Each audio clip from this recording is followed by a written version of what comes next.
បងប្អូនតើបងប្អូនដែលមានអារម្មណ៍ថាខ្លួនឯងស្មុគស្មាញ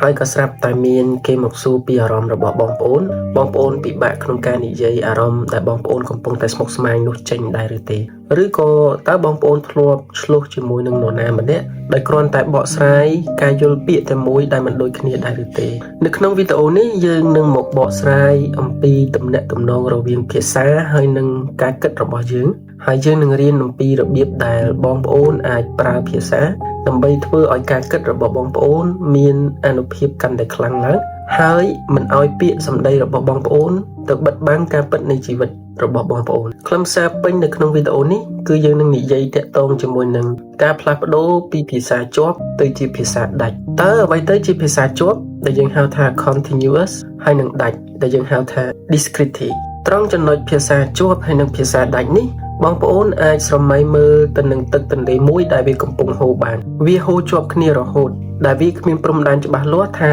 តើត្រង់ណាជាទឹកផ្នែកនេះនិងត្រង់ណាជាទឹកផ្នែកនោះទេដែលនេះហើយវាដូចជាបទពិសោធន៍ដើមរបស់យើងអញ្ចឹងដែរដែលគេហៅវាថា raw experience ជីវិតពិតរបស់យើងគឺដូចជាលំហូរនៃទឹកទន្លេនេះដូចគ្នាដែរវាគឺជាលំហូរជាប់គ្នានៃទិដ្ឋភាពសម្លេងហើយនិងអារម្មណ៍របស់យើងបងប្អូនប៉ុន្តែខួរក្បាលរបស់យើងមិនអាចគិតអំពីទឹកដែលកំពុងតែហូរនោះបានទេប្រសិនបើវាមិនបានចាក់ទឹកនោះចូលទៅក្នុងកែវនៅពេលដែលយើងចាក់ទឹកចូលទៅក្នុងកែវទឹកនោះបានคล้ายទៅជាបំណែកដាច់ពីគ្នាបើនៅក្នុងភាសាវិទ្យាហើយនិងវិទ្យាសាស្ត្រនៃការគិតយើងហៅដំណើរការនេះថាការបំបែកលំហូរជាប់ឲ្យទៅជាបំណែកដាច់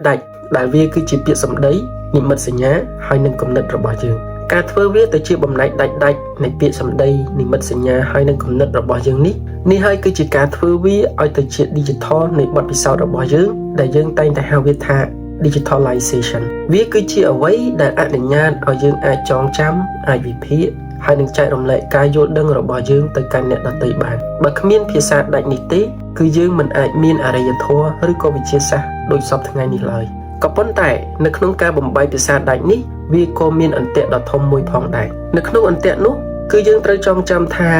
ស្លាកសញ្ញាដែលយើងហៅវាថា label ដែលយើងបានដាក់ឲ្យអ្វីមួយគឺវាជាការសង្ខេបមិនមែនជាវត្ថុនោះជាខ្លួនវានោះទេឧទាហរណ៍ពាក្យថាទឹកមិនអាចធ្វើឲ្យយើងស្រេកទឹកឬក៏ឆ្អែតទឹកបានទេវាគ្រាន់តែជាស្លាកសញ្ញាដែលយើងហៅវាថា label តែប៉ុណ្ណោះនេះហើយដែលបញ្ហាវានឹងកើតឡើងនៅពេលដែលយើងភ្លេចត្រង់ចំណុចនេះយើងចាប់ផ្ដើមគិតថាពាក្យគឺជាការពិតឧទាហរណ៍ប្រសិនបើបងប្អូនដាក់ស្លាកសញ្ញាលើកូនរបស់បងប្អូនថាជាក្មេងខ្ជះខ្ជាយបងប្អូននឹងចាប់ផ្ដើមមើលឃើញតែសកម្មភាពដែលបញ្ជាក់ពីភាពខ្ជះខ្ជាយនោះហើយនឹងមើលរំលងបទពិសោធន៍ជាប់ផ្សេងទៀតរបស់គាត់ដូចជាភាពច្នៃប្រឌិតឬក៏ភាពស្មោះត្រង់របស់គាត់ជាដើមដែលត្រង់ចំណុចនេះហើយគឺជាចន្លោះប្រហោងរវាងពាក្យសម្ដីហើយនិងបទពិសោធន៍ពិតប្រាកដដូច្នេះហើយសូមបងប្អូនកុំឲ្យលក្ខណៈដាច់ពីគ្នានៃភាសាធ្វើឲ្យបងប្អូនងងឹតភ្នែកចំពោះការពិតដែលជាប់គ្នាហើយនឹងភាពស្មុគស្មាញនៃជីវិតរបស់បងប្អូនតើយើងត្រូវធ្វើដូចម្តេចដើម្បីប្រើប្រាស់អំណាចនៃភាសា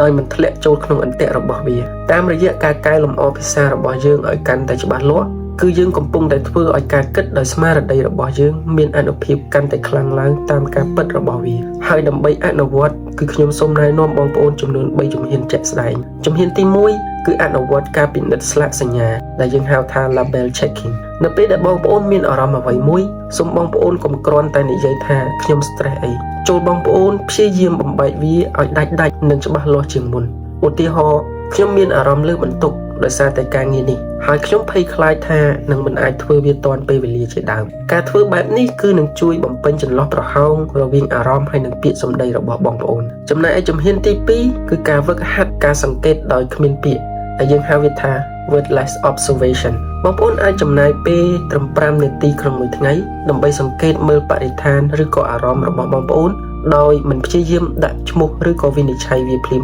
អនុញ្ញាតឲ្យខ្លួនបងប្អូនមានបទពិសោធន៍ជាប់មុននឹងបំបែកវាទៅជាបំណែកដាច់ចំណែកឯជំហានទី3គឺការពង្រីកវាក្យសព្ទឲ្យបានជាក់លាក់ជំនួសឲ្យការប្រើប្រាស់ពាក្យទូទៅដូចជាល្អឬក៏អាក្រក់ចូលបងប្អូនរៀនប្រើពាក្យដែលជាក់លាក់ជាងនេះឧទាហរណ៍ជំនួសឲ្យការនិយាយថាកិច្ចប្រជុំនេះអាក្រក់ចូលបងប្អូននិយាយថាកិច្ចប្រជុំនេះគ្មានរបៀបវារៈច្បាស់លាស់ហើយនឹងចំណាយពេលយូរជាដើមភាពជាក់លាក់នៃពាក្យនឹងធ្វើឲ្យការគិតរបស់បងប្អូនជាក់លាក់តាមនឹងដែរបងប្អូនភាសាគឺជាឧបករណ៍ដ៏មានអានុភាពបំផុត ដែលមនុស្សយើងមានហើយវាអនុញ្ញាតឲ្យយើងធ្វើវាទៅជា digital នៅពិភពលោកដ៏ស្មុគស្មាញនេះបានក៏ប៉ុន្តែសូមបងប្អូនចងចាំថា